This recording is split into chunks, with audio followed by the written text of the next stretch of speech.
नमस्ते दोस्तों, आप सभी का आपके अपने चैनल में स्वागत है।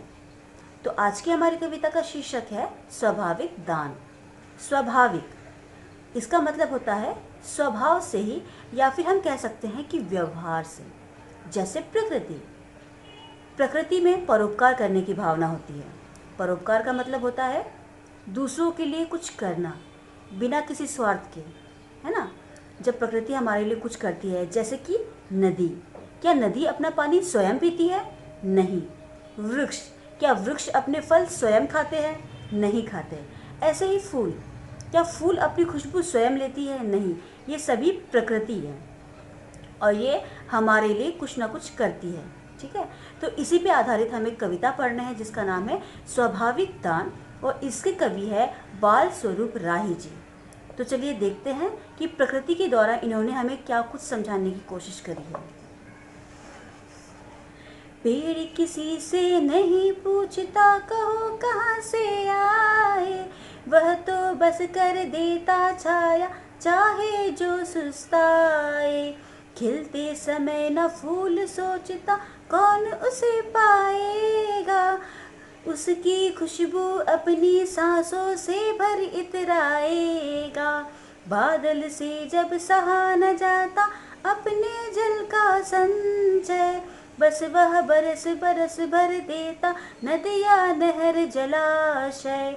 जो स्वभाव से ही दाता है उन्हें न कोई भ्रम है, भेदभाव करते हैं वे ही जिनकी पूजा कम है, जिनकी पूजा कम है। तो चलिए देखते हैं इस हर एक पैराग्राफ में हम समझेंगे कि कवि क्या कहना चाहते हैं। पेड़ किसी से नहीं पूछता कहो कहाँ से आए। अगर कभी भी पेड़ के नीचे कोई जाकर के बैठता है तो क्या पेड़ उसे पूछता है कि तुम कहाँ से आए हो और कहाँ जा रहे हो? नहीं, पेड़ ये कभी नहीं पूछता है। वह तो बस कर देता छाया चाहे जो सुस्ता है मतलब आराम करें। कोई भी पेड़ के नीचे जाकर के सुस्ता सकता है, आराम कर सकता है। खिलते समय न फूल सोचता कौन उसे पाएगा। जब फूल खिलते हैं तो क्या वो ये सोचते हैं कि ये फूल कहाँ जाएंगे, भगवान के चरणों में जाएंगे या फिर कोई उसे फेंक देगा। उसकी खुशबू अपनी सांसों में भर इतराएगा। जो उसकी खुशबू है वो सभी के लिए होती है ना।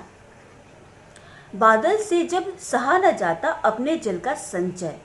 जब बादल में बहुत ज़्यादा पानी हो जाता है तो क्या होता है, बस वह बरस बरस भर देता नदियाँ नहर जलाशय।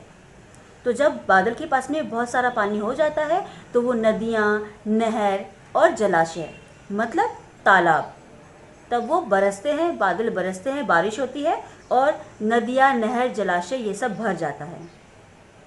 जो स्वभाव से ही दाता है उसे न कोई भ्रम है, मतलब जिसका स्वभाव ही दान करने का होता है। जैसे कि प्रकृति का स्वभाव क्या है, दान करने का है। वो खुद के लिए, स्वयं के लिए कभी कुछ नहीं करती है प्रकृति।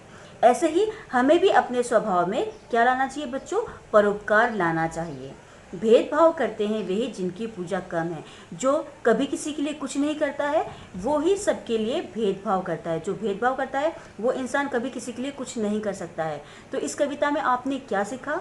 इस कविता में आपने ये सीखा कि हमें भी प्रकृति की तरह हमेशा दूसरों के लिए कुछ ना कुछ करते रहना चाहिए।